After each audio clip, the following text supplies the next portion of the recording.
Take it. It holds great power. What will it do to me? It will change your destiny. They buried her mother at dawn.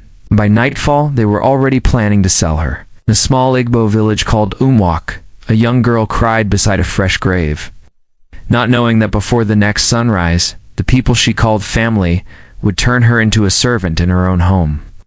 She did not know that the same hands that wiped her tears today would be the same hands that would poison her destiny tomorrow, and she did not know that one day, a single bite of an apple would change her life forever. But before that miracle, she would be betrayed, humiliated, and almost destroyed by the very people who shared her blood. This is not just a story about beauty. It is a story about jealousy, pain, and a love that rose from the dust. Please take a moment to subscribe, like this video, and drop a comment if you believe that kindness will always defeat wickedness in the end. Now, sit back, relax, and let me tell you the story of Nuanyoma, the village girl they tried to destroy, but could not erase. In the quiet red soil paths of Unwoke village, rain fell like tears from the sky. It was the kind of rain that soaked through the skin and entered the heart. The sky was gray, heavy with sorrow, as though the heavens themselves were mourning. A barefoot young girl knelt beside a shallow grave behind a cracked mud house, her knees pressed into the wet earth. Her small fingers dug into the soil as if she wanted to pull her mother back from the ground. Her name was Nuanyoma. Voice trembled as she spoke to the silent mound of sand. "Mother, please, if you can still hear me, don't leave me alone in this world." Her tears mixed with the rain, tracing down her cheeks. "They said you were weak, but you were my strength. They said you were nothing, but you were everything to me." She bowed her head and whispered again, her voice breaking. "Mother, if you can still hear me, please don't let them break me. I am trying to be strong, but I am so tired." The wind rustled the banana leaves behind the compound, and the small cooking fire inside the yard crackled with life. Then, from inside the house, laughter rose into the rain-soaked air. Not the laughter of joy, not the laughter of comfort. It was sharp, dry, cruel, the kind of laughter that cuts deeper than words. "Did you see the way she was crying like a mad girl?" Kyumaka scoffed. As if tears can bring her mother back, Ugochi replied, laughing. "Let her cry until her eyes swell." "Who sent her mother to die?" Nuanyoma flinched at the sound of their voices. She slowly turned her head toward the house. Through the open door, she could see the faint glow of a lantern. Shadows of her stepsisters danced on the wall as they laughed and mocked. Kyumaka's voice came again, louder this time. "From today, nobody will be washing her plates for her. She will cook. She will fetch water. She will sweep the compound. If she likes, she can cry on top of the grave." Ugochi laughed even harder. "She should thank our father for marrying her mother. Not where would she be today? A beggar on the roadside." Nuanyuoma's chest tightened. Her lips quivered, but she forced herself not to cry louder. She slowly stood up from the grave, her small feet sinking into the mud. She wiped her face with the back of her hand and whispered once more to the earth, "I will come back, Mother, I promise. Please, watch over me." Thunder rumbled softly in the distance.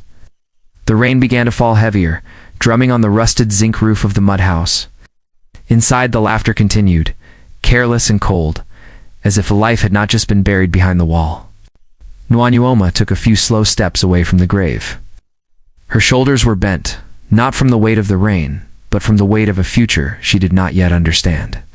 The night was thick with silence outside, but inside the compound, cruelty had found its voice. And in the far distance, beyond the hills of Yumwak, a faint royal trumpet was being lifted to lips.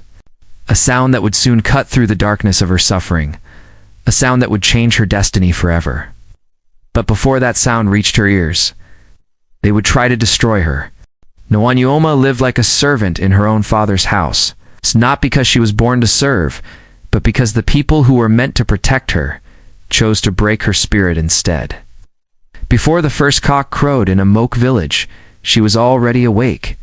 The morning air was cold against her skin as she lifted a heavy clay pot onto her head. She knocked gently on the kitchen door. "Kyumaka Ugochi, the water pot is empty. Should I go to the stream now?" The door flung open. Kiyamaka's eyes were still heavy with sleep, but her voice was sharp. "Is that a question? You think water will fetch itself?" Yugochi added with a yawn. "If you come back late and the soup is not ready, you will not eat today." Nuanyoma bowed her head. "Yes, sister." She walked the long red path to the stream while the village still slept. Her feet were bare. Thorns pricked her skin, but she said nothing. At the stream, other girls filled their pots, laughing, whispering about dreams and love. Nuanyoma watched them quietly. No one spoke to her.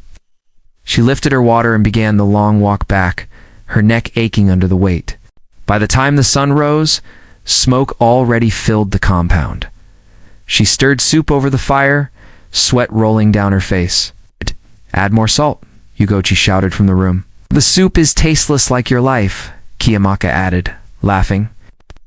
Nuanyoma forced a small nod. "I will fix it," she said softly. When night came, Kiyamaka and Yugochi spread their soft mats inside the house. Nuanyoma rolled her thin mat near the kitchen fire. The floor was cold. The smoke stung her eyes. As she lay down, she stared into the small flames and whispered to herself, "Tomorrow will be better.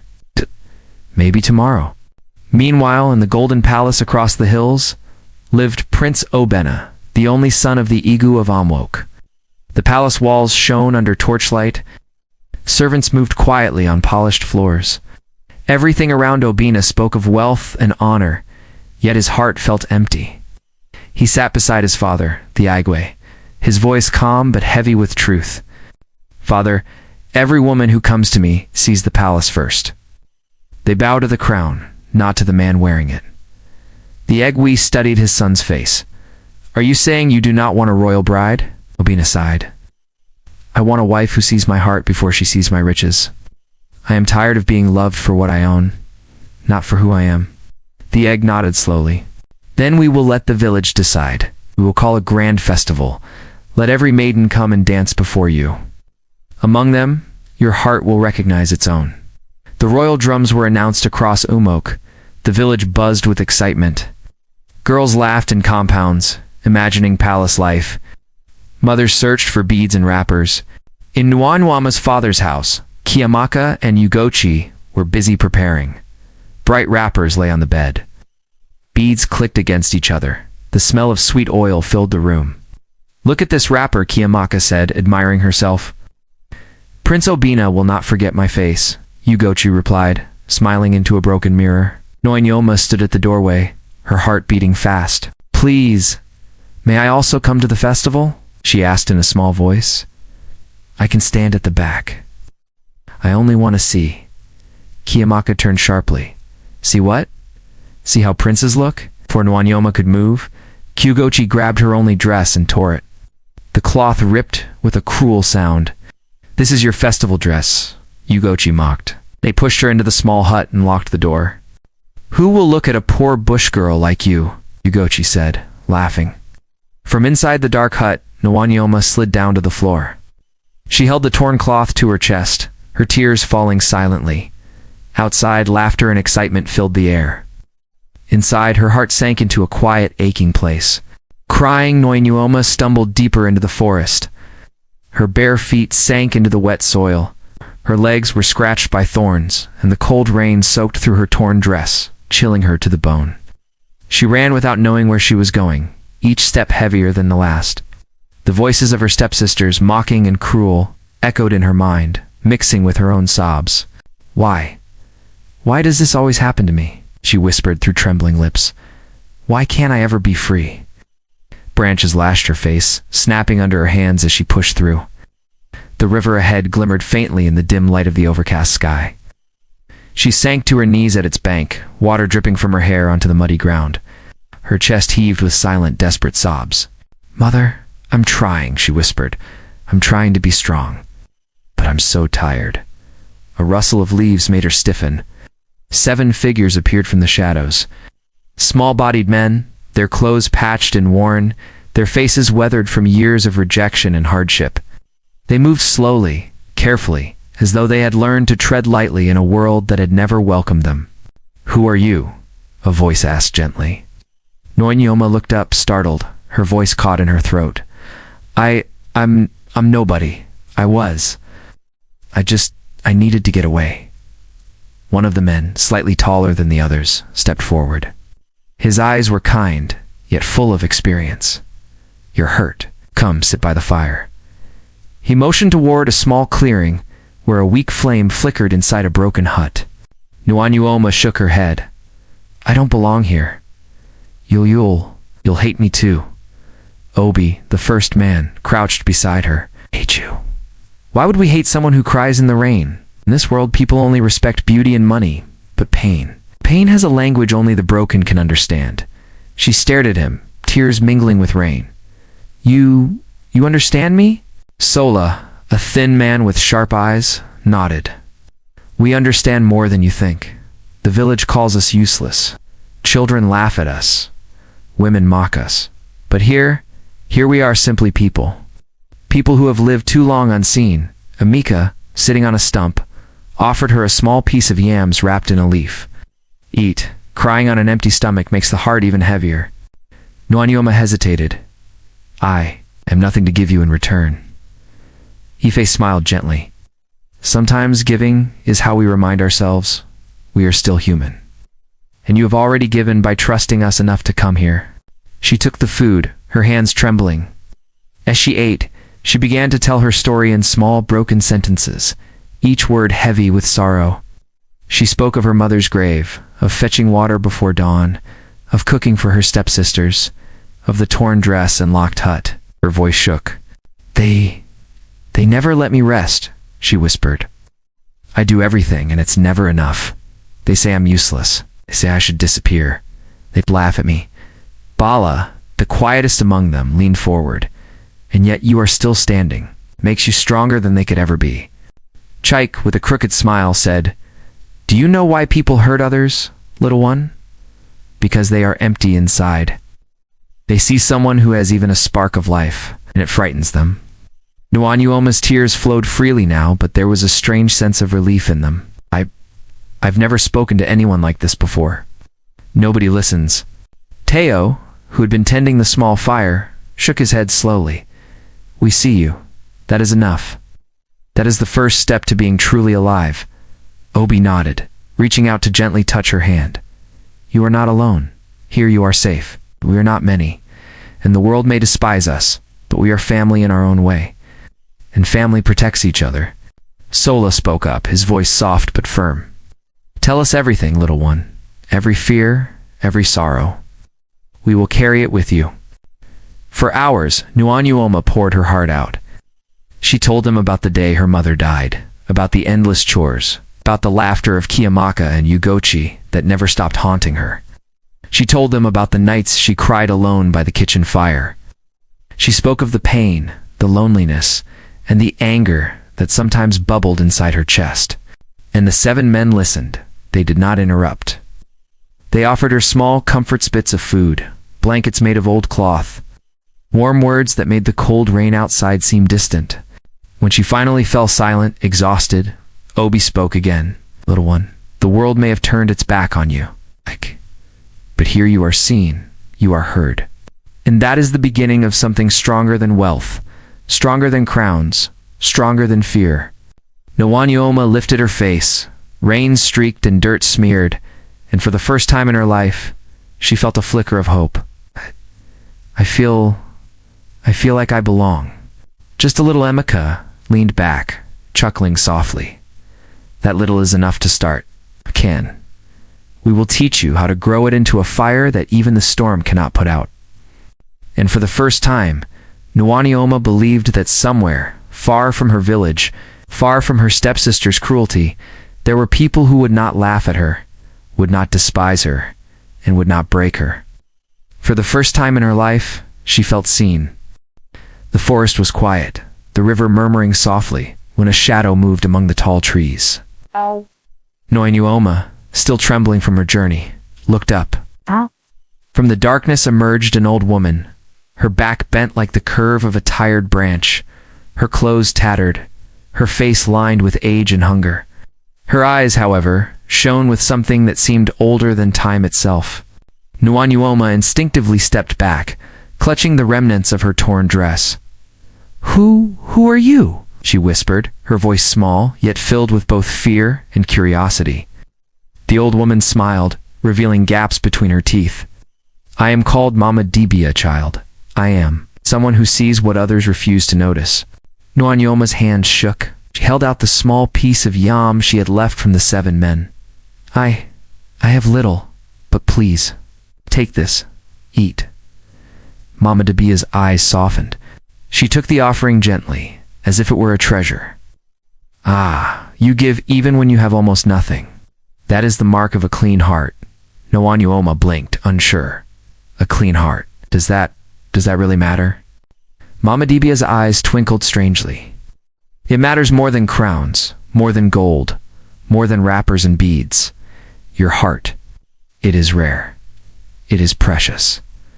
The old woman reached into the folds of her worn robe and produced a small red apple. Its skin gleamed as though it had been polished by sunlight, though the forest was shaded by clouds. She held it out to Nuanyoma. "Take this," she said softly. "It will not kill you, but it will reveal the beauty your suffering has hidden. It's not the kind of beauty that fools the eyes, but the kind that commands respect, that opens doors meant only for those brave enough to survive pain." Nuanyoma hesitated. Her fingers trembled as she reached for the apple. "But what if? What if it changes me into someone I'm not?" Mama Debia chuckled softly, a sound like wind through dry leaves. "Child, the apple does not create beauty. It only uncovers what is already there. You've carried it in your soul all along." With a deep breath, Nuanyoma bit into the apple. Taste was sweet, richer than anything she had ever known. A warmth spread through her body, starting from her chest, flowing to her fingers and toes. Her torn dress shimmered, then shifted threads weaving themselves together, mending the rips. Her skin glowed, soft and radiant. Her hair shone in the dim light, and her eyes reflected a quiet confidence she had never felt before.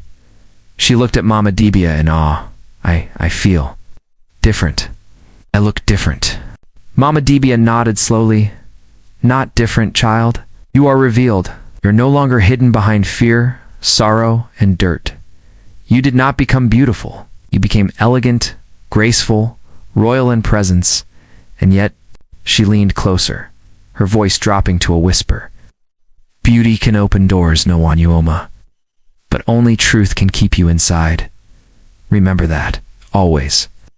Do not let the world mistake your shine for something it owns." Nuanyoma's chest swelled with a strange, powerful feeling, hope, courage, and the first trace of pride that was hers alone. I understand, Mama Debia. Thank you." Mama Debia smiled once more, and then, as quietly as she had appeared, she stepped back into the shadows of the forest. Nuanyoma stood by the river, holding the bitten apple in her hand, feeling her heart lighter, her spirit braver. For the first time in her life, she truly felt seen, not just for her struggles, but for the strength and beauty they had quietly nurtured.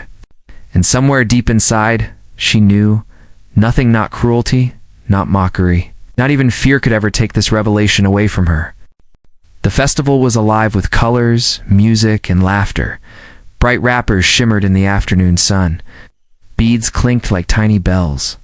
The scent of roasted yam and palm wine floated through the air. Maidens twirled in front of the prince, each trying to outshine the other with beauty, charm, and carefully practiced smiles. Prince Obina sat on his golden throne, observing politely, yet his gaze felt heavy with expectation. One after another, the women danced, curtsied, and spoke words designed to flatter. But his heart remained untouched. He had seen wealth, seen beauty, seen the pride of those who bowed only to his crown. Nothing moved him until his eyes fell on Nuanyoma. She did not wear the brightest colors. She did not parade herself with beads or silk. Her dress was elegant but simple, her hair smooth, her movements calm and assured.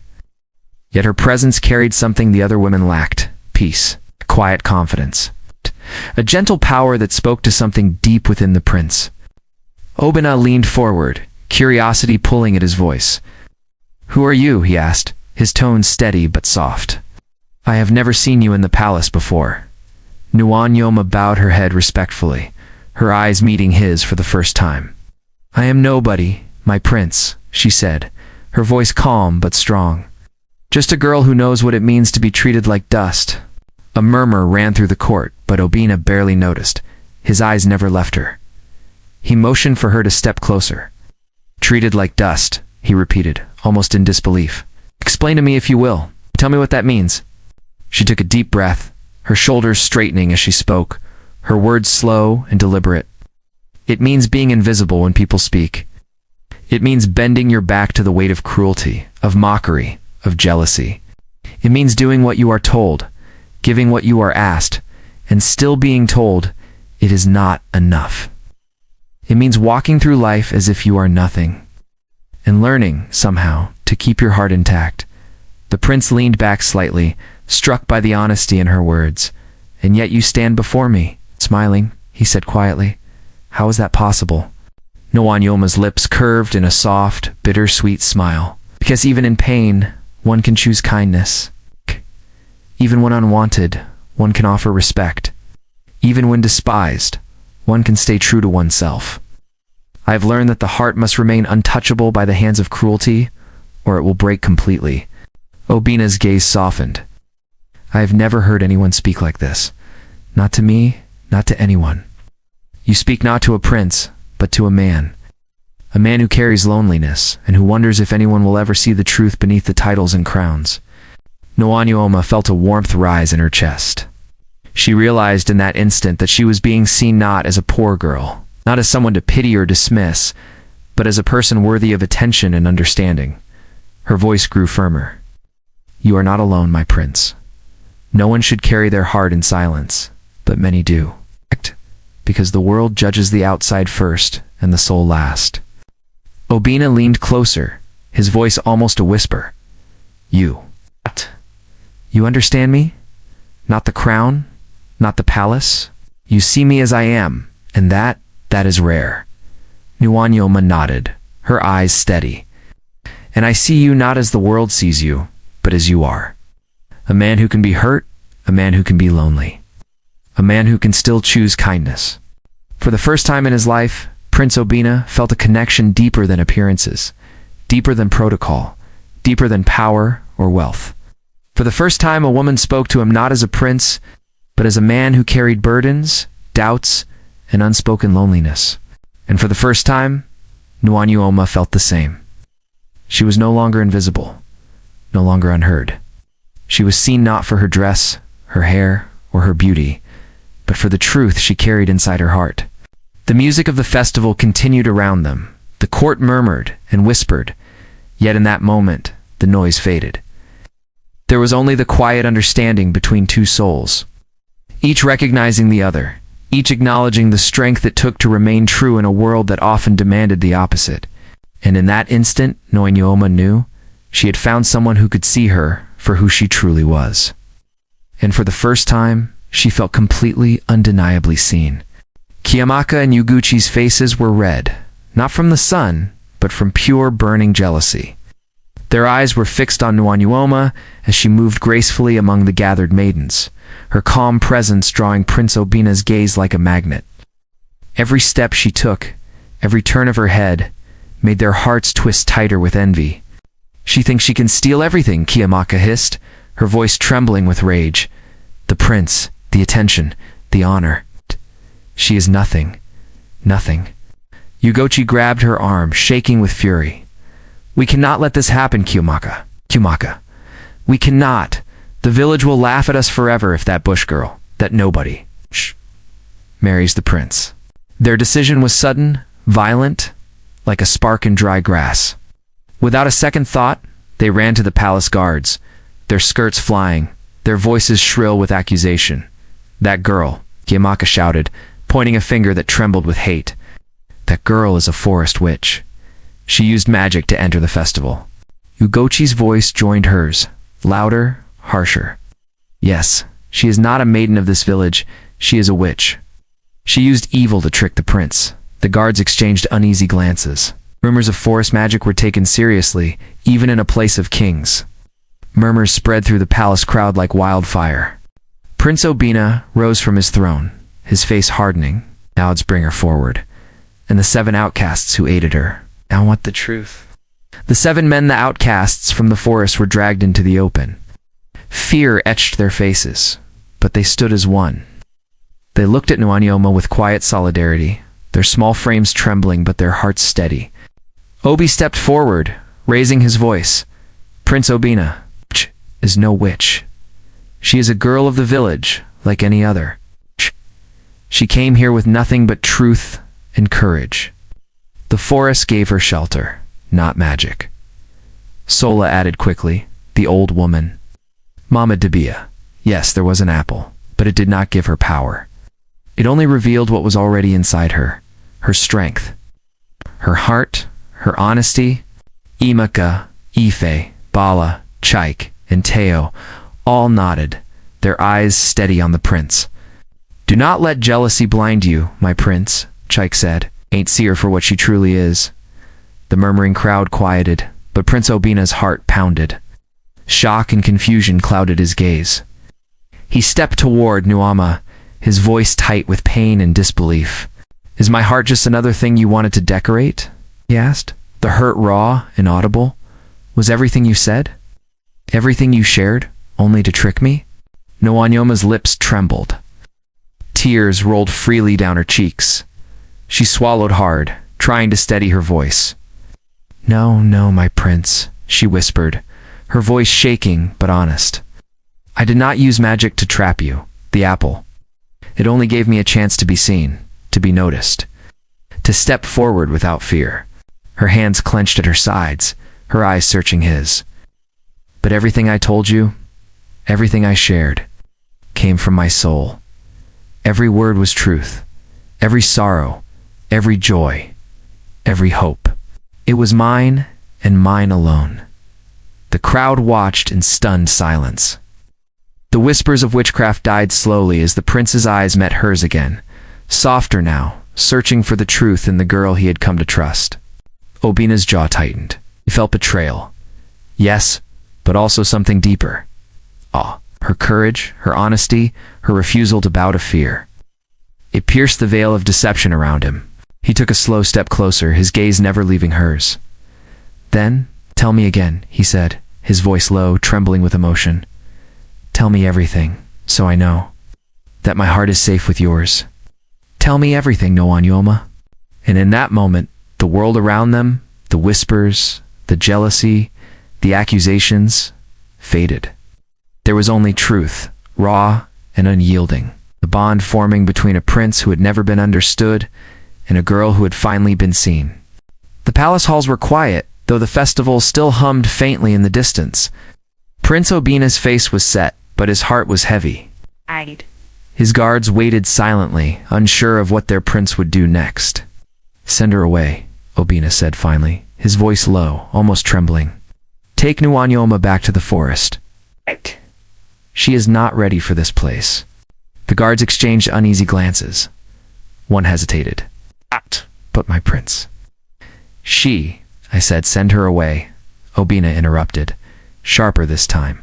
I cannot risk being deceived, even unknowingly.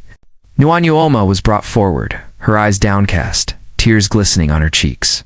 Oh. She had hoped in some corner of her heart that he would understand, that he would trust her. But now the reality of his order fell upon her like a stone. My prince, she whispered, her voice shaking. Iobena raised a hand, stopping her. Go. Return to where you belong. For now. And so she walked away, her steps heavy, her chest aching. She left the palace behind, leaving behind the eyes that had just begun to see her soul. By the time she reached the edge of the forest, the magic of the apple began to fade. The elegance, the radiance, the quiet confidence all slipped away like mist in the morning sun. She stumbled through the trees, her dress torn and soiled once again. Her skin lost its glow, her eyes dimmed with shame, and her small shoulders slumped beneath the weight of rejection. She sat by the riverbank, hands clasped over her face. I tried to be seen, she whispered to herself. But maybe I was wrong. Maybe the world is not ready for truth. Maybe I am wrong. Far above the forest, in the palace, Prince Obina sat on his throne, staring into the flickering candlelight. He could not sleep. Thoughts of her words haunted him, the honesty, the pain, the humility she carried like a shield. He remembered how she had spoken of her mother, how she had cared for the old woman in the forest, how she had chosen kindness even when the world had been cruel. He spoke aloud to the empty room, his voice trembling. The sisters, they are beautiful, bright in dress, bright in hair, but empty. Their hearts, hollow, made to please only themselves. His hand clenched into a fist. And she, that poor girl, simple, unadorned, rejected by all. Her heart is full, full of truth, full of courage, full of kindness, and I almost sent her away without seeing it. Obina rose and walked to the window, staring toward the darkened forest. The moonlight fell on the treetops, silvering the leaves, and he imagined her sitting by the river, small and alone. She carries more than beauty, he whispered to himself. She carries everything that truly matters. And I cannot forget her. The palace was silent, but his mind was loud with regret, with realization, with the first stirrings of something he had never felt before. The urgent need to find her again.